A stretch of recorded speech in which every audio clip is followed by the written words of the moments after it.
आमतौर पर ये समय उत्सव का होता है। जगह जगह मेले लगते हैं, धार्मिक पूजा पाठ होते हैं। कोरोना के इस संकट काल में लोगों में उमंग तो है, उत्साह भी है, लेकिन हम सबको मन को छू जाए वैसा अनुशासन भी है। बहुतेक रूप में देखा जाए तो नागरिकों में दायित्व का एहसास भी है। लोग अपना ध्यान रखते हुए, दूसरों का ध्यान रखते हुए अपने रोजमर्रा के काम भी कर रहे हैं। देश में हो रहे हर आयोजन में जिस तरह का संयम और सादगी इस बार देखी जा रही है, वो अभूतपूर्व है। गणेशोत्सव भी कहीं ऑनलाइन मनाया जा रहा है, तो ज्यादातर जगहों पर इस बार इको फ्रेंडली गणेश जी की प्रतिमा स्थापित की गई है। साथियों, हम बहुत बारीकी से अगर देखेंगे तो एक बात अवश्य हमारे ध्यान में आएगी। हमारे पर्व और पर्यावरण, इन दोनों के बीच एक बहुत गहरा नाता रहा है। जहां एक और हमारे पर्वों में पर्यावरण और प्रकृति के साथ सहजीवन का संदेश छिपा होता है, तो दूसरी ओर कई सारे पर्व प्रकृति की रक्षा के लिए ही मनाए जाते हैं।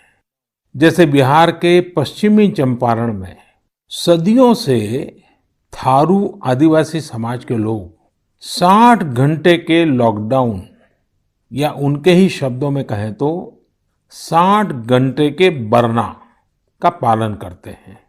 प्रकृति की रक्षा के लिए बरना को थारू समाज ने अपनी परंपरा का हिस्सा बना लिया है और सदियों से बनाया है। इस दौरान न कोई गांव में आता है, न ही कोई अपने घरों से बाहर निकलता है। और लोग मानते हैं कि अगर वो बाहर निकले या कोई बाहर से आया, तो उनके आने जाने से लोगों की रोजमर्रा की गतिविधियों से नए पेड़ पौधों को नुकसान हो सकता है। बरना की शुरुआत में भव्य तरीके से हमारे आदिवासी भाई बहन पूजा पाठ करते हैं और उसकी समाप्ति पर आदिवासी परंपरा के गीत, संगीत, नृत्य जम करके उसके कार्यक्रम भी होते हैं। साथियों, इन दिनों ओणम का पर्व भी धूमधाम से मनाया जा रहा है। ये पर्व चिनगम महीने में आता है। इस दौरान लोग कुछ नया खरीदते हैं, अपने घरों को सजाते हैं, पुक्कलम बनाते हैं, ओणम सादिया का आनंद लेते हैं। तरह तरह के खेल और प्रतियोगिताएं भी होती हैं। ओणम की धूम तो आज दूर सुदूर विदेशों तक पहुंची हुई है। अमेरिका हो, यूरोप हो या खाड़ी देश हो, ओणम का उल्लास आपको हर कहीं मिल जाएगा। ओणम एक इंटरनेशनल फेस्टिवल बनता जा रहा है। साथियों, ओणम हमारी कृषि से जुड़ा हुआ पर्व है। ये हमारी ग्रामीण अर्थव्यवस्था के लिए भी एक नई शुरुआत का समय होता है।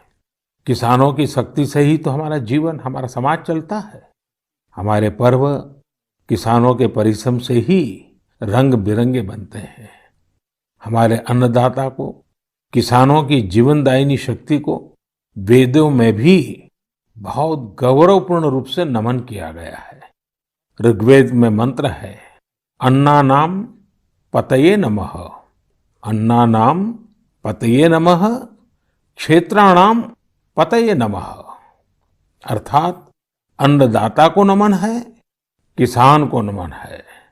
हमारे किसानों ने कोरोना के इस कठिन परिस्थितियों में भी अपनी ताकत को साबित किया है। हमारे देश में इस बार खरीफ की फसल की बुआई पिछले साल के मुकाबले 7% ज्यादा हुई है।